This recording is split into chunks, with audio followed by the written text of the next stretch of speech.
दोस्तों, स्वागत है आप सभी का यूपीएससी उत्कर्ष में। एक बहुत बड़ी गुड न्यूज़ है कि टाइप 1 डायबिटीज़ रिवर्सिबल है। और ये न्यूज़ स्पेशली ऐसी कंट्री के लिए, इंडिया जैसी कंट्री के लिए, ऐसी कंट्री के लिए जो आजकल बिल्कुल सेडेंट्री हो चुकी है, कोई एक्सरसाइज नहीं करती, सिर्फ बाहर के खानों पे डिपेंडेंट रहती है, उसके लिए तो बहुत ही अच्छी खबर है। जिस तरह से डायबिटीज़ के मामले बढ़ रहे हैं, प्री डायबिटिक, कितने सारे लोग प्री डायबिटिक हैं, यानी कि उनका स्टेज 0 शुरू हो चुका है, डायबिटीज़ होने की कगार पे है, और कम ही नहीं हो रही है ऐसी पॉपुलेशन, उसके उनके लिए भी बहुत इम्पॉर्टेंट खबर है ये। तो टाइप 1 डायबिटीज़ रिवर्सिबल है। इनफैक्ट बहुत सारे डॉक्टर्स ये भी कहते हैं अगर आपको डायबिटीज़ है, टाइप 1 डायबिटीज़ है, तो आप उसे रिवर्स कर सकते हैं। अब देखते हैं क्या होता है टाइप 1 डायबिटीज़ और कैसे इसे रिवर्स किया गया है चीन में। एक अभूतपूर्व उपलब्धि के रूप में चीनी वैज्ञानिकों ने टाइप 1 मधुमेह को सफलतापूर्वक उलट दिया है। स्टेम सेल प्रत्यारोपण के माध्यम से एक मरीज में यह सफलतापूर्वक हुआ है।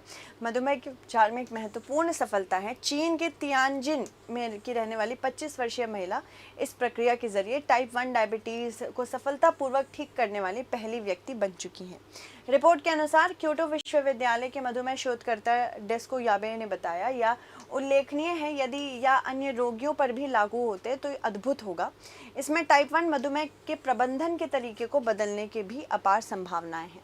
शोध अभी भी अपनी शुरुआती चरण में है, इसलिए इसकी दीर्घकालिक सुरक्षा और प्रभाविकता देखनी पड़ेगी।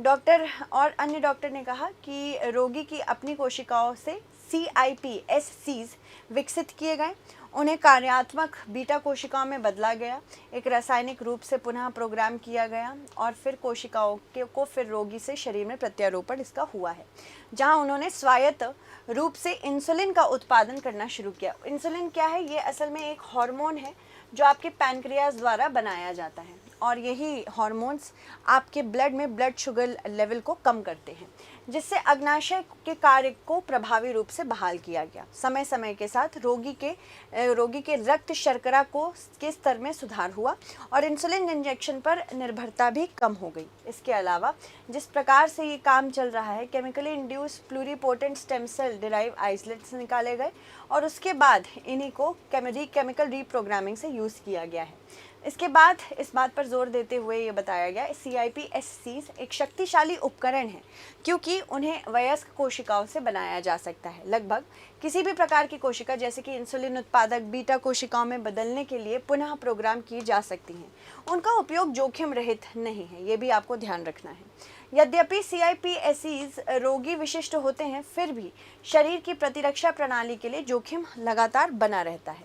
इसके अलावा नई विभेदित बीटा कोशिकाओं को विदेशी के रूप में देखा जा सकता है, जिससे प्रतिक्रिया होती है। कुछ मामलों में अस्वीकृति की संभावना को कम करने के लिए रोगियों को प्रतिरक्षा दमनकारी दवाएं लेनी पड़ती है, यानी कि इम्यूनोसप्रेसेंट्स लेने पड़ते हैं। कोई भी नई ट्रीटमेंट अगर आपकी बॉडी में आती है, हो सकता है उसमें बहुत ज़्यादा चांसेस होते हैं कि आपका इम्यून सिस्टम उसके अगेंस्ट काम करे। तो ऐसे हाल में कोई भी नया ट्रीटमेंट आपको इम्यूनोसप्रेसेंट्स लेने के बाद ही दिया जाता है, यानी कि आप अपनी इम्यूनिटी को थोड़ी सी वीक कर देते हैं उस दवा का इस्तेमाल करके, ताकि जो भी नया ट्रीटमेंट है आपकी बॉडी धीरे धीरे उसे एक्सेप्ट करे। ये संक्रमण जैसे अन्य स्वास्थ्य जोखिम पैदा कर सकती है। प्लूरिपोटेंट स्टेम सेल के साथ एक बड़ी चिंता ट्यूमर बनने का जोखिम भी है। यदि स्टेम सेल पूरी तरह से विभेदित नहीं होते हैं या यदि अवशिष्ट प्लूरिपोटेंट गतिविधि है, तो वे अनियंत्रित रूप से बढ़ सकते हैं, जिससे ट्यूमर हो सकता है। CIPSCs व्युत्पन्न बीटा कोशिकाओं की दीर्घकालिक कार्यक्षमता एक चुनौती बनी हुई है। पिछले अध्ययनों में भी पता चला है, प्लूरिपोटेंट स्टेम कोशिकाओं से प्राप्त बीटा कोशिकाएं सेल्युलर तनाव और प्रारंभिक जीर्णता का अनुभव कर सकती हैं, जिसमें समय के साथ इंसुलिन का उत्पादन कम हो सकता है। यह समझने के लिए और अधिक शोध की आवश्यकता है कि ये कोशिकाएं बिना किसी अतिरिक्त हस्तक्षेप के शरीर में कितने समय तक प्रभावी रह सकती हैं। हालांकि इस स्टेम सेल आधारित उपचार की सफलता बड़ी उम्मीद जगाती है, लेकिन यहाँ पे सभी टाइप 1 मधुमेह रोगियों के लिए इंसुलिन इंजेक्शन की आवश्यकता को पूरी तरह से समाप्त करने की संभावना नहीं है। मतलब ऐसा नहीं है कि टाइप 1 डायबिटीज़ का हमारे पास ये अभी इलाज आया है तो इंसुलिन इंजेक्शन कम हो, ऐसा हो नहीं सकता, ठीक है, क्योंकि अभी ये बहुत ज़्यादा नेसेंट स्टेज पे है। ये आगे जाके दीर्घकालिक रूप से क्या रूप लेता है इसको भी देखना है। निकट भविष्य में इसके व्यापक अनुप्रयोग में कई सीमाएं हैं। सभी रोगी स्टेम सेल थेरेपी के प्रति समान रूप से रिएक्शन नहीं दिखाते हैं। रोग की गंभीरता, व्यक्ति की प्रतिरक्षा प्रणाली और बहुत सारी मौजूदा स्थितियां देखी जाती है, जैसे कारक उपचार की प्रभावशीलता को प्रभावित कर सकते हैं। कुछ रोगियों को इंसुलिन अनुपूरण की आवश्यकता जारी रह सकती है। पहल और लागत, पहुंच और लागत की बात करें तो जो स्टेम सेल थेरेपी है, विशेष रूप से CIP-SCS के साथ, इसका उपयोग करके अभी भी प्रायोगिक चरण में ही है। इसके लिए उन्नत प्रयोगशाला तकनीकों और व्यक्तिगत देखभाल की आवश्यकता होती है, जिससे यह एक महंगा विकल्प भी बन जाता है। इस थेरेपी को सभी टाइप 1 मधुमेह रोगियों के लिए सुलभ बनाने के लिए बुनियादी ढांचे और प्रतिरक्षा के महत्वपूर्ण निवेश की आवश्यकता है। क्लिनिकल परीक्षण की बात करें तो हालांकि शुरुआती नतीजे आशाजनक है, लेकिन यह तरीका अभी भी क्लिनिकल परीक्षण पे, यानी कि अभी क्लिनिकल स्टेज पे ही है। यह भी मास मेडिसिन नहीं बना है। इसके अलावा इसकी दीर्घकालिक प्रभावकारिता और सुरक्षा का आकलन करने के लिए अधिक शोध की आवश्यकता है। इस उपचार को मुख्य धारा का विकल्प बनाने के लिए प्रतिरक्षा अस्वीकृति, ट्यूमर जनन और बीटा कोशिकाओं की दीर्घायु जैसे मुद्दों पर पूरी तरह से संबोधित किया जाना चाहिए। देखो, बॉडी में मधुमेह कैसे होता है? मधुमेह एक गैर संचारी रोग है, यानी कि ये फैलता, इन्फेक्शियस नहीं है। यह किसी व्यक्ति में तब पाया जाता है जब मानव अग्नाशय, जो आपके पैनक्रियाज होते हैं, ये पर्याप्त इंसुलिन का उत्पादन नहीं कर पाते हैं। यह हार्मोन है जो हमारे रक्त में शर्करा या ग्लूकोज को नियंत्रित करता है।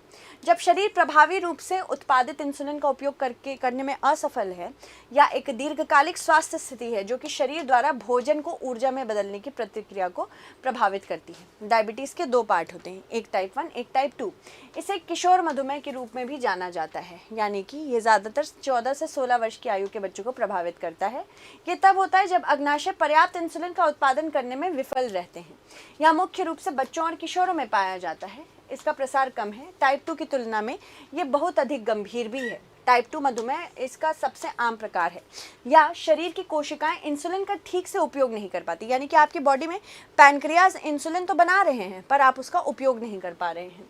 अग्नाशय से इंसुलिन का निर्माण होता है, परंतु इसकी मात्रा कम होती है और हमारे रक्त शर्करा के स्तर को सामान्य श्रेणी में रखने के लिए पर्याप्त नहीं है। यदि किसी के पास जोखिम कारक है, जैसे अधिक वजन, मोटापा, बीमारी या फिर पारिवारिक इतिहास रहा हो, तो यह इस टाइप 2 मधुमेह विकसित होने में अधिक संभावना बढ़ जाती है। किसी भी उम्र में ये विकसित हो सकता है। गर्भावस्था मधुमेह तब होता है जब कोई भी pregnant lady insulin resistance develop कर लेती है। या गर्भावस्था के दौरान महिलाओं में तब होता है जब कभी कभी गर्भावस्था के कारण शरीर अग्नाशय में बनाने वाले इंसुलिन के प्रति कम संवेदनशील हो जाता है। गर्भकालिक मधुमेह सभी महिलाओं में नहीं पाया जाता है और आमतौर पर बच्चे के जन्म के बाद यह सामान्य रूप से दूर हो जाता है।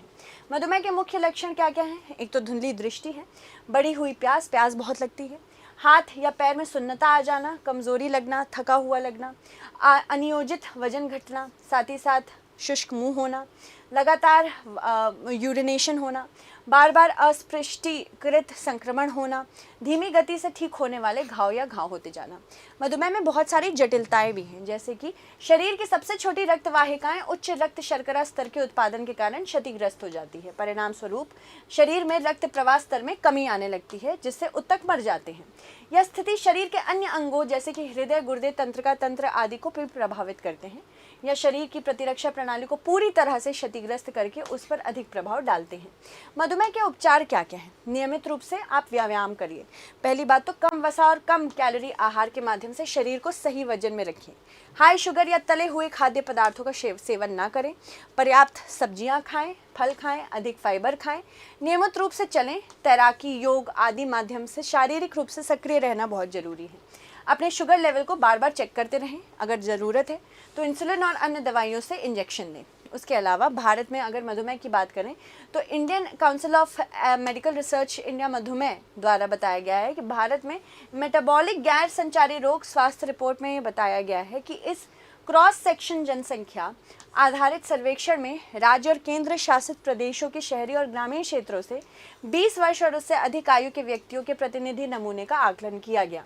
भारत की 11% आबादी मधुमेह से पीड़ित है, जबकि 15.3% आबादी प्री डायबिटिक है, यानी कि अब डायबिटीज़ बस होने वाला है। इस स्टेज पे आप इसे कंट्रोल जरूर कर सकते हैं। अगर आपने अपना वजन घटा लिया, आपने कम तला भुना खाया, शुगर काफ़ी कम कर दिया आपने, तो डेफिनेटली आप एक वजन जब मेंटेन करते हो उसके बाद आपका प्री डायबिटीज़ पीछे होने लगता है। शहरी भारत में 16.4%, जबकि ग्रामीण आबादी में 8.9% जनसंख्या मधुमेह से पीड़ित है।